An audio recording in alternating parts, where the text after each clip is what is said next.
Byrjum núna. Til í það. Til í það. Það eru þessi leikurinn í kvöld. Þessi framastæða. Þeir eru alltaf sáttir með það. Ég meina, sliðin yfir svona báðum liðum fannst mér og kannski sem að endurspeglar í hversu miklu máli þessi leikur skipti sem er í rauninni engu máli þótt maður vilji fara inn í úrslitakeppnina í góðum gír og góðum rytma þá er bara þessi leikur þurft að klárast og það er eiginlega bara svoleiðis og við gerðum ágætlega á köflum en við kannski hyggstuðum aðeins svo mikið á móti þessu svæði sem við vorum að spila og það er eitthvað sem við förum yfir bara og lögum. Leikurinn skipti ekki máli fyrir ykkur, það skipti máli fyrir þá. Hefðu þið ekki viljað taka heimasigur hérna? Þeir eru búin að taka hvað? Einn heimasigur í síðustu 8 viðrungum hérna á ykkar einu góli? Auðvitað vill maður alltaf vinna og auðvitað vildum við vinna og komum inn að leik til að vinna en að sama skapi skiptir bara máli líka að spila vel og á köflum í leiknum vorum við að spila vel en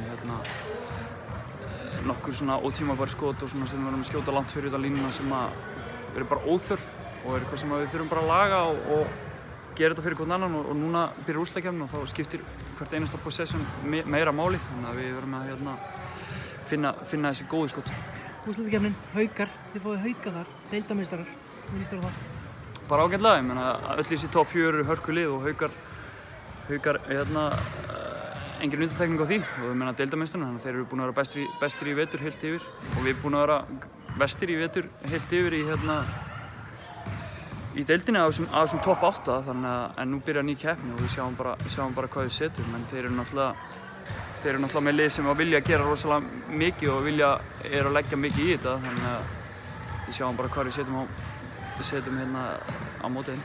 Þú telur alveg að þið góðan síðan svo að slá það út? Jú, auðvitað langar okkur alltaf að vinna, við förum í alla leiki til að vinna og tökum einn leik í einu, byrjum á ásöldum og sjáum hvort við getum sett pressa á þar eftir að ef við vinnum þar þá sé komin heldur betur mikil pressa á það. Takk fyrir þetta. Takk.